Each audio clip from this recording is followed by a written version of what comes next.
Good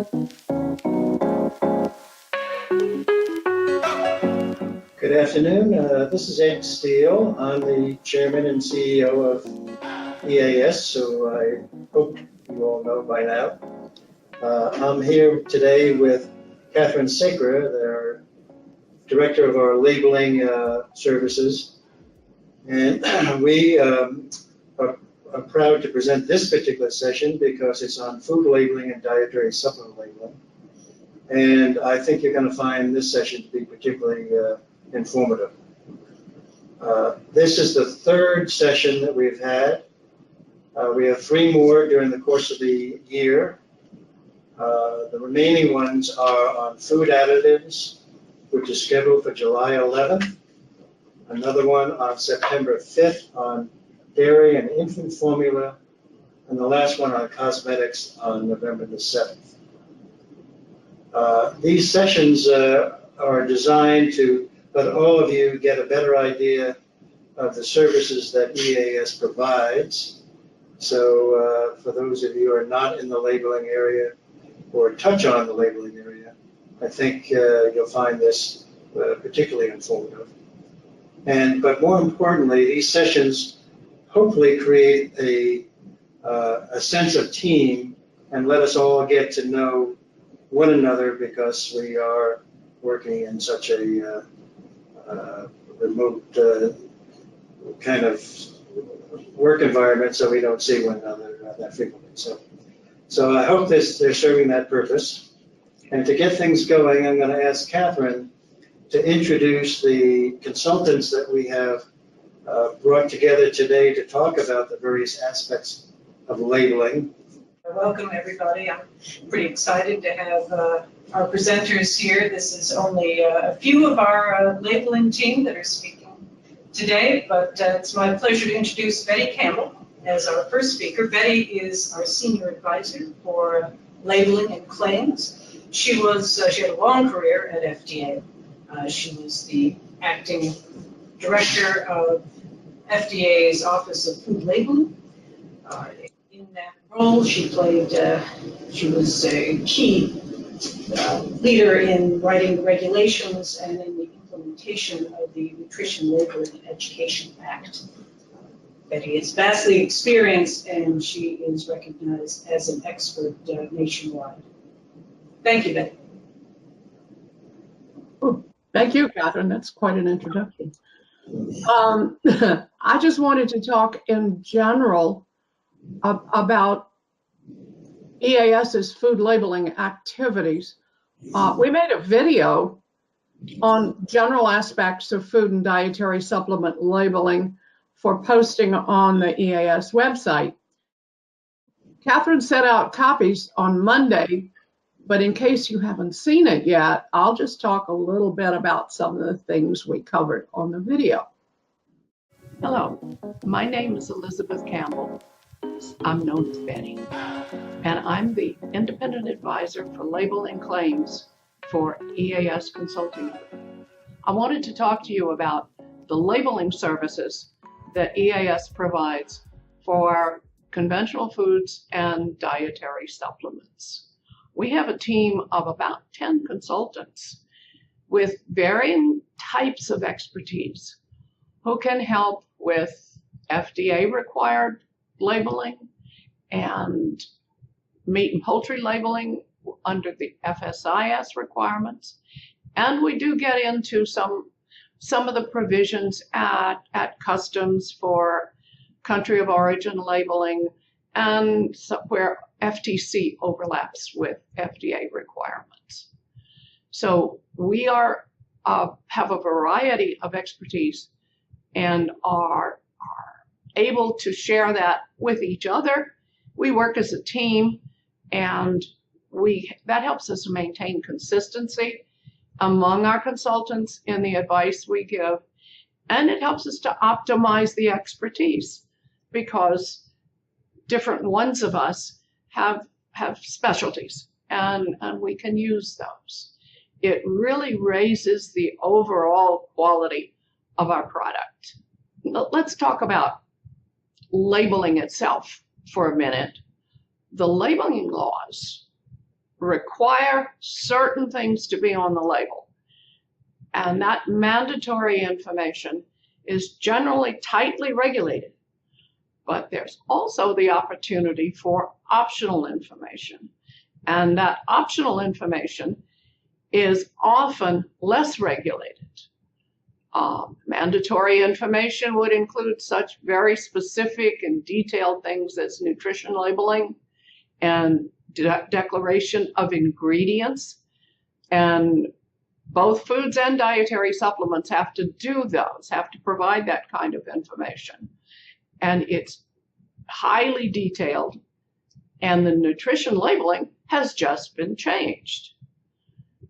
The FDA provided regulations in May of 2016 that required differences, significant differences in the nutrition label. And the deadline for accomplishing that, for having labels that are compliant, is January of 2020. So we're right in the middle of a transition on the new nutrition labeling.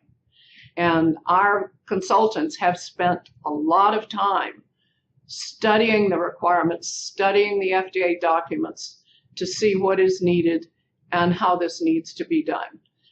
When it comes to the voluntary information on labels, that includes claims, lots of different types of claims, some of which are very tightly regulated and the wording is specified. And if the food meets the criteria for the claim, then the claim can be made. But a number of the claims are not pre-authorized by FDA, they're not pre-reviewed by FDA, and particularly the structure function claims that are more often used on dietary supplements. There's a lot of gray area. FDA has set out some requirements, and for structure function claims, the most difficult requirement is that it not imply that the product addresses a disease, that the implication is not that the product is related, the effect is not related to a disease. And there are some words that can cause a problem with that claim. There are some words that may not cause a problem, but there's context, context, context. Context interpretation takes a lot of thinking and a lot of experience and a lot of advice. That is one of our biggest areas. In addition, for dietary supplements, the law specifically requires that the manufacturer who makes a structure function claim have substantiating data. And EAS has scientists, not our labeling team, but scientists who can review the data, review the studies, and determine whether or not, advise the client whether or not the studies are adequate to substantiate the claim that's being made. Is the claim truthful? We do provide training. We provide 2-day basic labeling seminars, and we often will go on request to the client's facility and customize training for the client.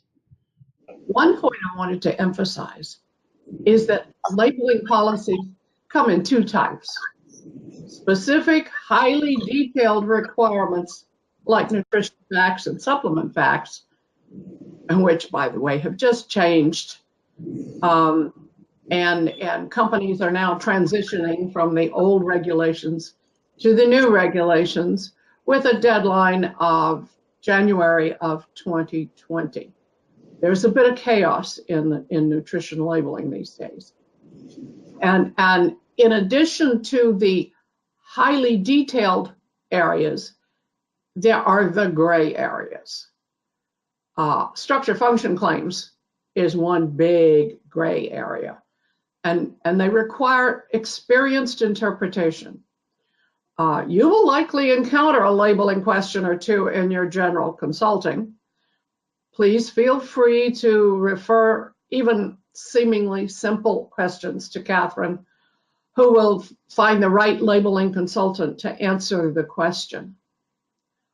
Would you show the slide now? I want to tell you about our labeling team. There are 10 or 11 of us right now. We've added a couple just recently, and I can't always keep up with the numbers. But we have expertise in different areas of labeling, and we consult with each other to optimize that experience, that expertise. It also helps, our consulting with each other helps to maintain consistency in the advice we provide. If you look at this slide, you'll see the different colors indicating different areas of expertise. And if you don't keep this slide today, I understand that the whole webinar will be available later, and you can pull it up then if you want it, or just call Catherine. Call Catherine Sacra. That's the way it works. Our next presenter is Gisela Leon. Gisela is one of our key label consultants and was the director of quality management of a large German food company and distributed into over 25 countries. She's been a labeling consultant since 2004. She has expertise in US FDA labeling, in Canadian food labeling regulations, and in EU food labeling regulations. She's one of our instructors for our label compliance seminar, and we're happy to have her here to talk about some of the technicalities of labels. Seems like so easy to do labeling, considering that the US for food and dietary supplements has only 5 mandatory labeling elements. You just need to consider the statement of identity, the net contents, the name and place of business, the declaration of ingredients and the allergens, and the nutrition labeling. However, the regulations have a lot of detail and also a lot of formatting requirements. And formatting always reflects how well a company knows about the regulation. The nutrition labeling has changed, and for foods, it is rather easy to recognize immediately whether a company already follows the new regulation, and that can be seen by the large number of calories. So if a company uses that label, they are hopefully compliant with the new regulation. If the number of calories is small, then they are under the old regulation and they need advice. So how does our team do label reviews? Because we have so many detailed requirements, we use a checklist to make sure that we catch everything. And also we use it to tell the client what is right on his label and where he needs to improve the labels to get into compliance. So our product basically is a report, but of course we also take phone calls and explain the clients in detail if they are problematic areas. We also offer training.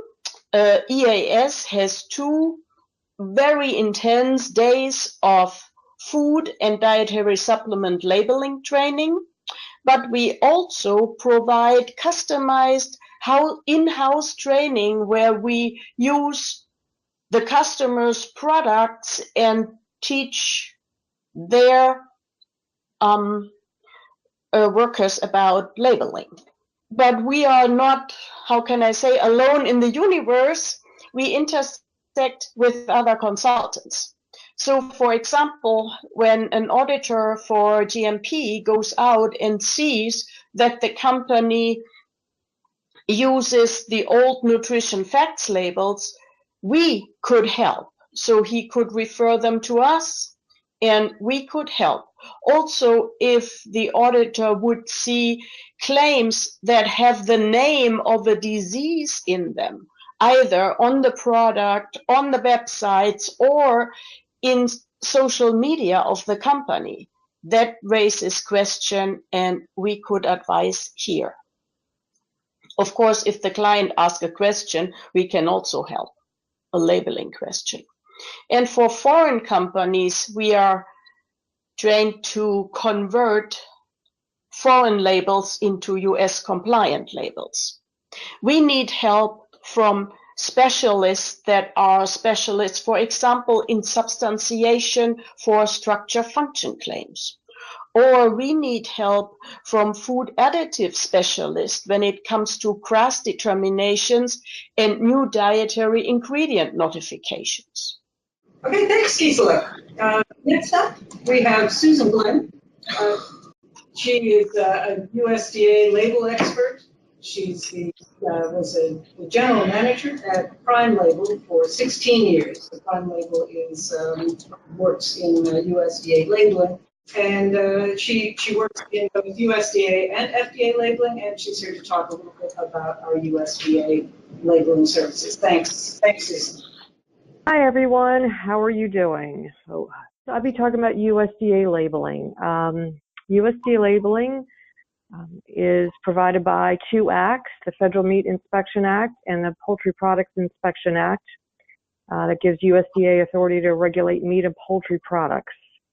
And then there's a specific agency within USDA FSIS, the Labeling and Program Delivery Staff, that works with all of the labels for the whole country and any labels that come in from overseas.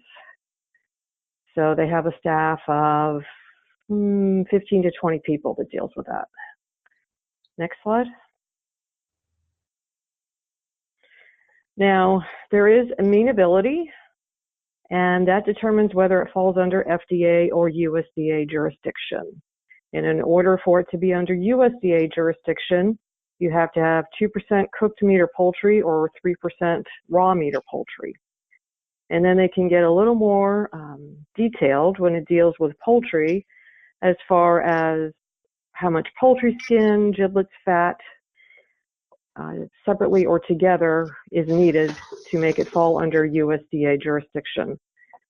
That you will see mostly with chicken broth or chicken flavored broth, something like that. If it's got less than the 10% cooked poultry skins, it does not fall under USDA jurisdiction. Next slide. Now, there are a bunch of differences between USDA and FDA.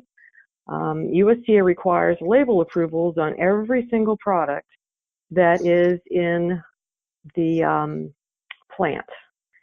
So it could be a single meat cut, it could be a chicken cordon bleu, it could be a steak cut, whatever. It needs to have some kind of label approval before it is produced on the plant floor.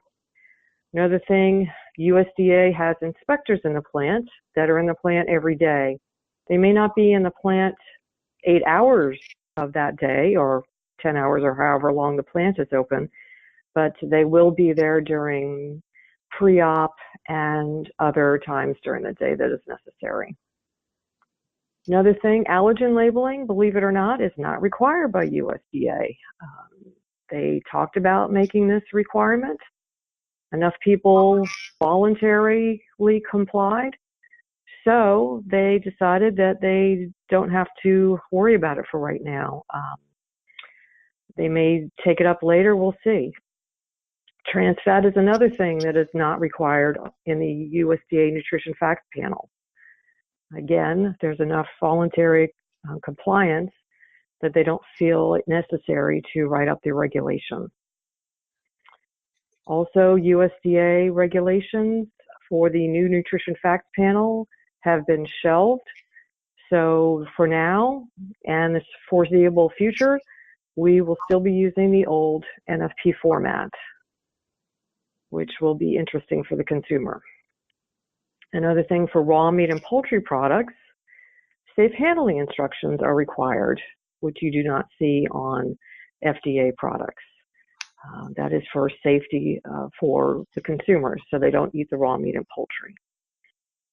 Next slide. Now, as I said, all labels have to be approved before a product can be produced on the plant floor. And there's 3 types of approvals for USDA. There's a USDA sketch approval, USDA temporary approval, and a generic approval. The sketch approval and the temporary approval are done in Washington, D.C. with the labeling staff. They will review labels, and they only spend a couple hours a day, if that, reviewing labels. So right now it's taking 4 to 6 weeks, maybe 8 weeks to get a label approval. There are, for temporary approvals, that is if you change something. Let's say your seasoning mix has changed and you want to use your current label with the new seasoning. USDA will grant temporary approval for you to be able to do that for 90 up to 180 days. Generic approval. These generic approval regulations have been expanded out the last couple years.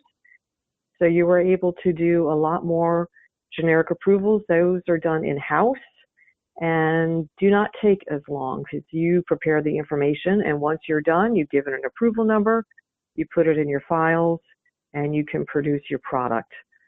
The thing that has changed these days is there are a lot more claims on labels. No artificial ingredients, no artificial flavors or colors, organic, pasture raised, things like that. So those are required to go into Washington, and they have to be reviewed to make sure that they meet all of the correct guidelines for those type of claims. Jim Hoadley's our next speaker. Yeah, he had a 20-year career at FDA. He was a regulatory scientist. Hello, I'm Jim. Hey, I was asked to talk about food label claims in medical foods. I'm going to start out on food label claims. Food labels are a type of speech, so they're protected under the First Amendment. FDA has to tread rather lightly as to not to encroach on the First Amendment. The first statement in the Act, however, says that a product is misbranded if it has anything that is false or misleading. So claims have to be truthful and non-misleading. In addition to that, however, Congress has given FDA explicit authority to regulate a few certain types of claims. Most prominent of those is health claims and nutrient content claims. These came about with the 1990 Nutrition Labeling and Education Act, which told FDA to regulate these claims. This was followed by Dietary Supplement Health and Education Act of 1994, which defined claims that would be called structure function claims and gave FDA some authority over regulating those claims. In addition to that, in FDA regulations, you're going to find quite a number of miscellaneous claims that over the years FDA has issued regulations for one reason or another, such as claims about gluten-free, fresh, and whole grain. In addition, in FDA policy documents, you'll find FDA's guidance on what they think is acceptable and non-misleading for claims such as GMO-free. In addition to the FDA claim policies and claim regulations, you'll find that there's other federal regulatory agencies that have some regulations that apply to FDA jurisdiction food labels. For example, organic claims are regulated under USDA. Environmental friendly claims or made in USA claims are regulated under the Federal Trade Commission. FTC calls their environmental friendly type claims green claims, and there's a green guide regulation that provides for how one can make non-misleading environmental type claims. Let's go to the next slide, please. So health claims. As I said, the Nutrition Label and Education Act gave FDA authority to regulate health claims. A health claim is defined as any information on a food label that is characterized in relationship between some substance and a disease. The substance can be a specific food, a specific nutrient, dietary supplement ingredient. and the relationship to the disease is invariably disease risk. So a vitamin may reduce risk of a certain disease. To use a health claim, it must be approved by FDA before it's used. FDA approves health claims through authorizing health claim regulations. FDA issues such a regulation when they're satisfied the substantiation has reached a high bar that's known as the significant scientific agreement standard. It says there's lots of evidence supporting it, and pretty much everybody in the public health nutrition world agrees that there is substantiation. So in addition to the health claim regulations, FDA is now in the world of what's called qualified health claims. This began with a Pearson versus Shalala federal court decision in 1999, in which federal courts told FDA that health claims, just because they don't meet a significant scientific agreement standard, aren't necessarily misleading. If there's any credible evidence, FDA has to allow such claims, but FDA is responsible for dictating what the qualified language that could be added to make it non-misleading. For example, green tea may help reduce risk of certain cancers, but very little evidence supporting this claim. If you see a health claim on a food label and it has the qualifying language about the level of evidence supporting the claim, that's a qualified health claim.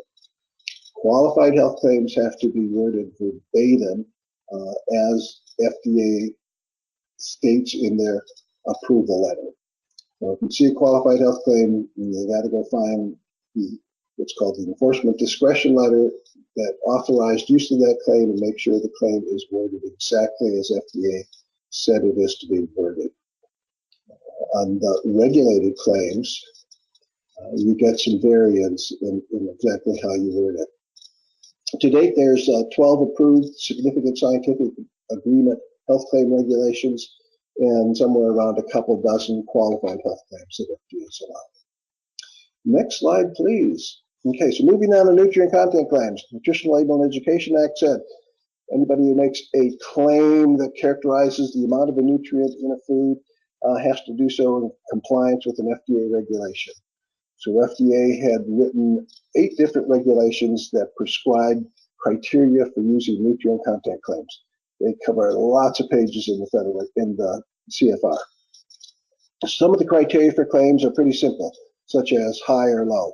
High in vitamin C. Criteria for that claim is pretty easy, but there's other types of claims, particularly say light, where the criteria is very complex, and it takes a bit of studying to make sure that the claims such as light are used correctly. So categories of claims: free, low, reduced. The free, low, and reduced, FDA calls the descriptor terms that define what the claim is. In addition to the actual words such as reduced, FDA has defined a number of alternate synonyms for reduced that make it a nutrient content claim, having to follow the rules in the appropriate nutrient content claim regulation. Other side of the fence: good, source, high, and more. And then there's also a category of nutrient content claims that FDA calls the relative claims. The relative claims describe a nutrient level compared to that of another food. The other food is a reference food. The criteria for using relative claims are rather difficult. Light and light are in the relative claim category. In addition, FDA has a regulation that prescribes the use of healthy. FDA says healthy is a nutrient content claim because it's describing a food in terms that all the nutrients are in healthy levels. Let's go to the next slide. The third main regulatory category for claims is structure function claims. The Dietary Supplement Health and Education Act defines structure function claims, and they did so as a method of putting a boundary around what's a structure function claim. It's kind of a safe harbor for most of the dietary supplement companies. So you keep within this box and you make these claims without any much interaction with FDA. So a structure function claim is something that's describing the effect of the food or dietary supplement on some structure or function of the body. Structure function claims are not approved by FDA. They're not even reviewed by FDA. So they're regulated by FDA, but it's not something that FDA approves. If you are making a dietary supplement with a structure function claim, then you have to notify FDA that of the claims you're making, and your notification certifies that you, the company using the claim, has appropriate scientific evidence to substantiate the truthfulness of the claim. So you tell FDA that you have that evidence, but you don't provide that evidence to FDA, and FDA has no jurisdiction to come looking for it. Also, when you use a structure function claim on a dietary supplement label, you have to include the disclaimer statement that says, this statement has not been evaluated by the Food and Drug Administration. This product is not intended to diagnose, treat, cure, or prevent any disease. That statement has to be on the dietary supplement labels. Doesn't have to be on a food label when a food label uses the structure function claim. FDA watches very carefully to make sure that there are no statements posing the structure function claims that are actually talking about disease-related effect, either directly or implied. If you make a statement as a disease claim, it makes the intended use of your product as an unapproved new drug. Although FDA doesn't get to review or approve structure function claims, they do monitor very closely when people are making structure function claims that cross over the line as disease claims, and then they'll send a warning letter. Let's go to the next slide, please. So we covered the three main FDA-regulated claim categories: health claims, nutrient content claims, and structure function claims. Somewhat of a different topic is medical foods. A regulatory definition for medical food was first introduced with the Orphan Drug Act of 1983. The purpose for the Orphan Drug Act to include the term medical foods was strictly for federal research funding, nothing else. And the intended use was for diseases of inborn metabolic errors, where newborn kids can't metabolize certain essential amino acids because they're missing certain enzymes, and the only way they can survive is to have specially formulated infant formula that either provides the necessary amino acid or absent amino acid that can't be metabolized. These things have no commercial potential, so the federal government was providing federal funds to research these things. That's what the medical foods were defined for. However, the Nutrition Label Education Act provided that all packaged foods have nutrition information on them, with a few exceptions. And one of the exceptions that NLEA included was medical foods. FDA then wrote regulations to implement nutrition labeling that was covered by NLEA. FDA had to list all of the things that would be exempted, including medical foods. So you will find within FDA's nutrition labeling regulation, 21 CFR 101.9, the paragraph for exemptions, which is paragraph J, has a big definition for what constitutes a medical food. And FDA has a rather lengthy description there of what boxes you have to check in order for your product to be considered a medical food. And the purpose that FDA had included medical food definition was because if you qualify as a medical food, you are exempt from having nutrition information on your label, and you also are exempt from the rules for using health claims. You can talk about the disease for which your medical food is used for. A lot of companies read the medical food definition in 101.9 and saw potential for opportunities to market foods without having to go through the health claim regulation approval factor.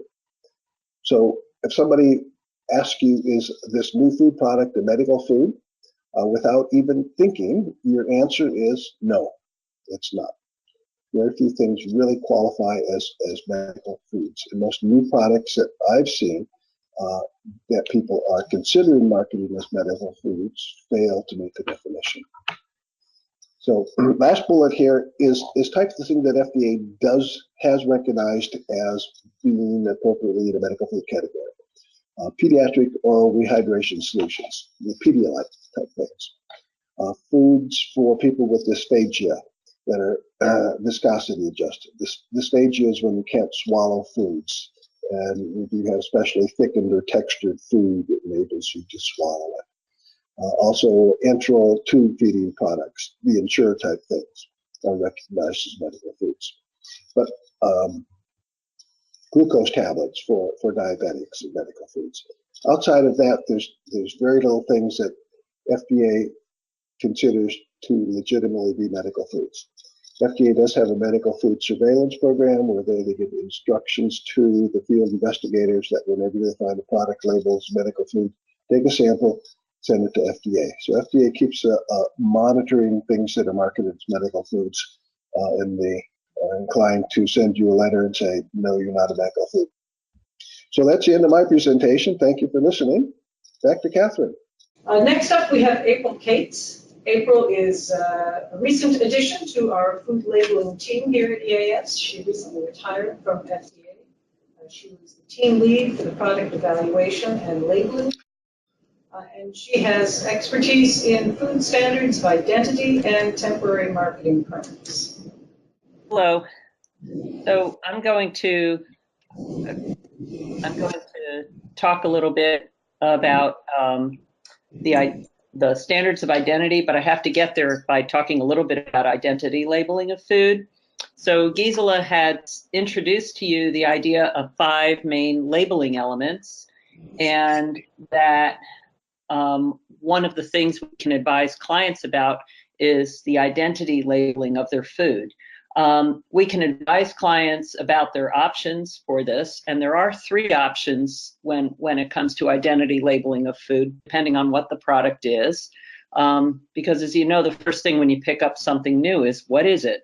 And that's kind of important. So one thing is a name that is specified or required by a law or regulation, or a common or usual name for food, such as oatmeal. Or an appropriately descriptive term, or when the nature of a food is obvious, a fanciful name can be commonly used. So generally, I say to people, everyone knows what Coca-Cola is, but if you were from Mars, you wouldn't know what Coca-Cola is. So that's kind of an example of that. Next slide, please. So if there is a law or regulation, this is where about the identity of a food, there are 2 main ways this can be done. And again, this gets very complicated rather quickly. The food can have a common or usual name established by a regulation in Part 102 of 21 CFR. And basically that would be a product such as fish sticks or shrimp cocktail. And those regulations tell you if it's shrimp cocktail, this is where the name of it is, or if it's a breaded product, how much can be breading. Or the food can have an established standard of identity, and that's pursuant to Section 401 of the Act that talks about the consumer having fair and or the secretary designating what's fair and fair and square for consumer.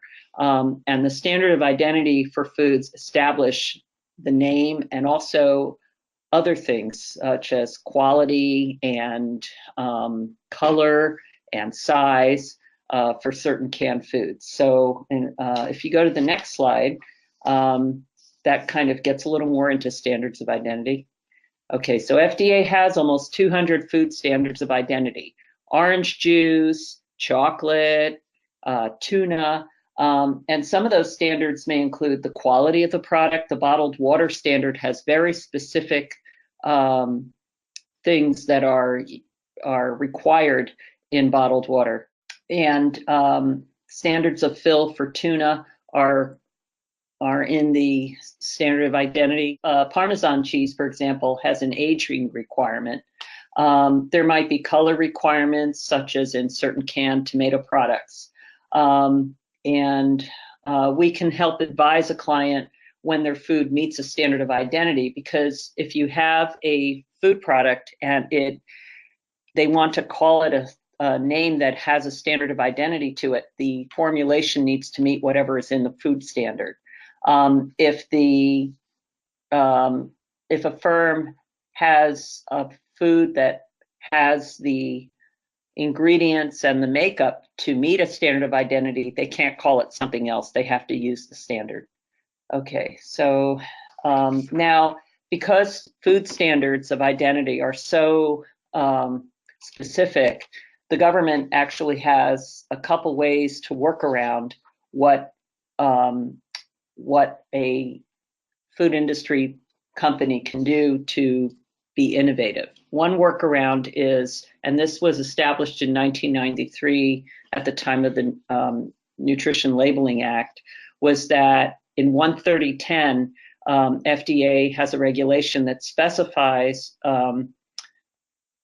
requirements for foods that are standard of identity foods that now have a nutrient content claim. So a perfect example would be low-fat yogurt or fat-free milk, or even reduced-fat ice cream. All those foods have standards of identity, but in 13010, it says what you can do to not have an enforcement action against a firm by FDA, but still be allowed to use the standardized term as long as they have a nutrient content claim with it. So 30% less fat than regular ice cream. That would be a 13010 food.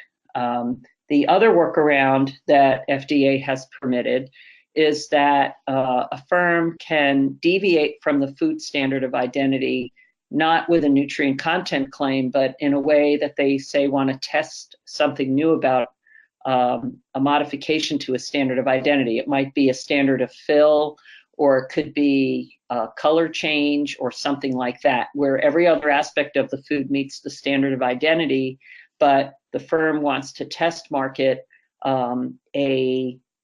a change to the standard in that one food product. And a temporary marketing permit is in 13017, gives the conditions under which a firm can do that, and tells and explains what information FDA needs to allow or disallow that. So the next slide talks a little bit about temporary marketing permits.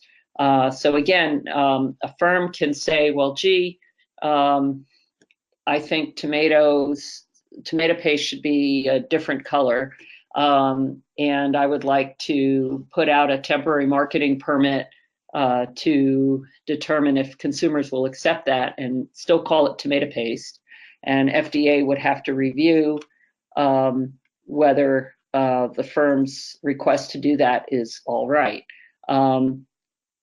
And this slide kind of goes into a little bit of the general parts of a temporary marketing permit, because if FDA reviews the information a firm provides, and under temporary marketing permits, it's the one time that FDA actually will review the labels prior to them being used on a food product. That's the only case that I'm aware of for food labeling where that's required under FDA regulations. And FDA reviews all the materials the firm provides, and then if they agree to this temporary marketing permit, a Federal Register notice is issued around the same time as the firm receiving a letter from FDA. TMPs can last for 15 months, and a firm can request an extension to the temporary marketing permit. And if FDA goes along with it, FDA also invites anybody else making that same product, if they'd like to participate under the same conditions, they can do that.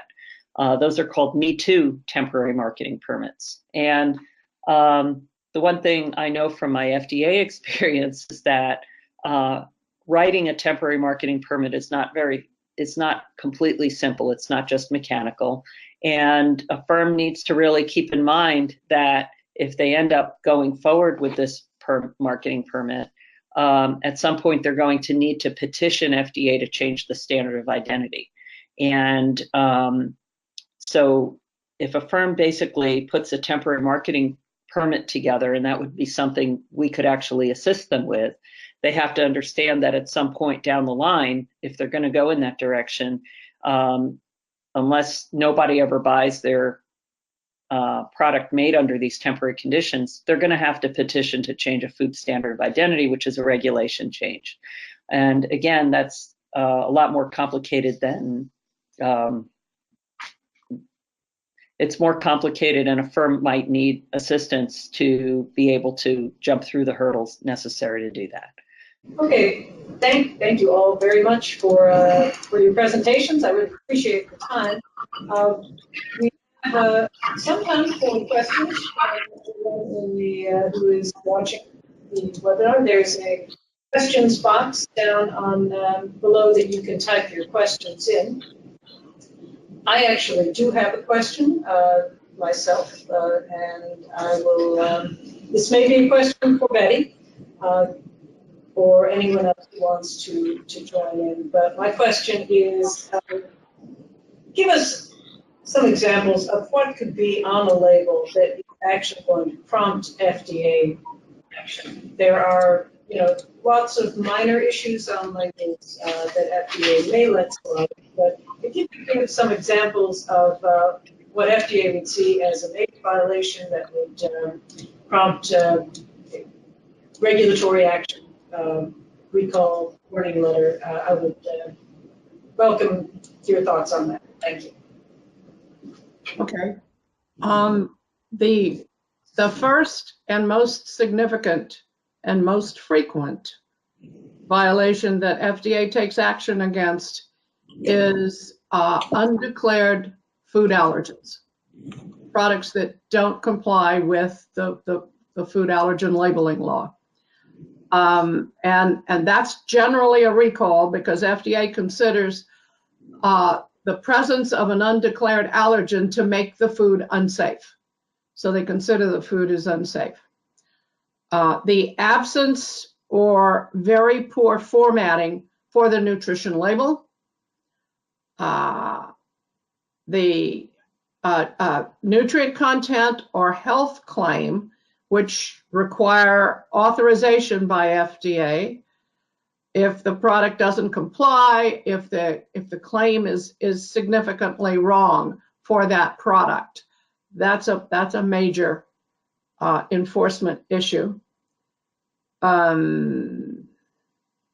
With structure function claims, particularly, the presence of a disease statement on a food label is only allowed when there's a health claim regulation or health claim authorization for it.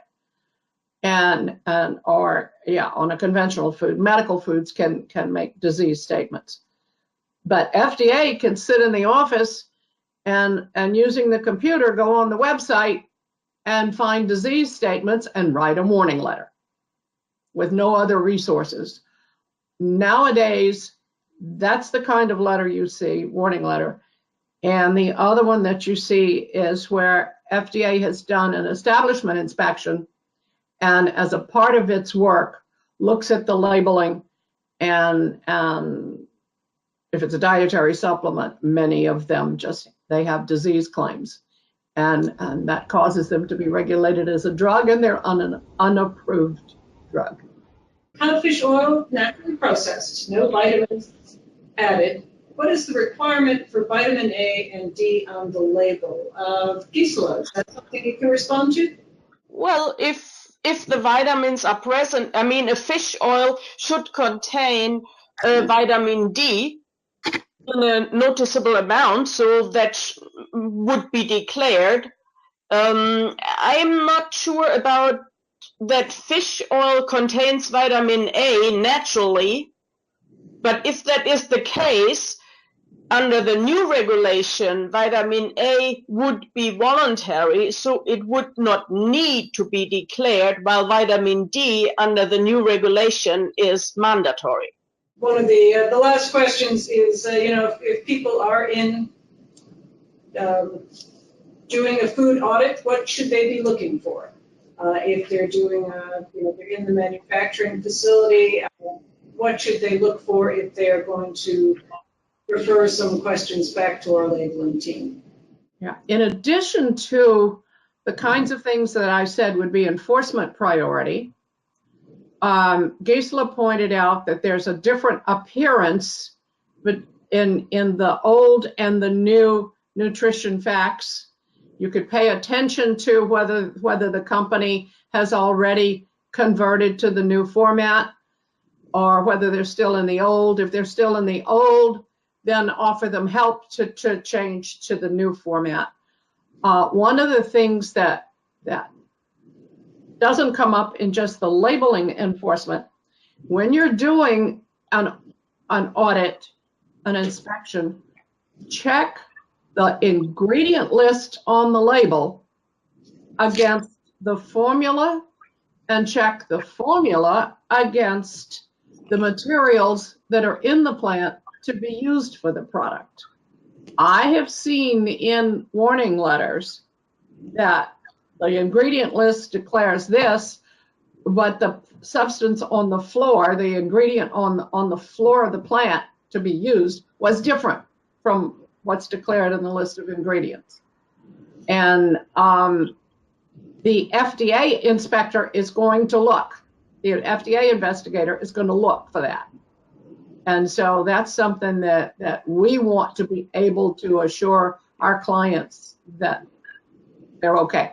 But I do want to thank Catherine and her team for putting these remarks together and presenting the various aspects on food and dietary supplement labeling. I think for those of you who are not already involved in the area, you now realize that it's not as easy as it sounds. And because of that, it takes the expertise of the consultants that we do have. So I really do appreciate all of you for taking the time to prepare your remarks, but more importantly, for those of you who are attending this session, for your time to listen. We have one more session scheduled on food additives on July the 11th. I think that will be very informative to you as well. So I invite all of you to participate in that. And more importantly, I think there's two takeaways from this discussion today, is that if you do have additional questions, feel free to contact Catherine for clarification on those. And more importantly, these professional exchange sessions are designed to be helpful to you. And if you see anything that you think that we can do to make them better in the future, we'd love to hear from you as well. So with that, I will call it a day. And thank you again, and look forward to the next session on July 11th.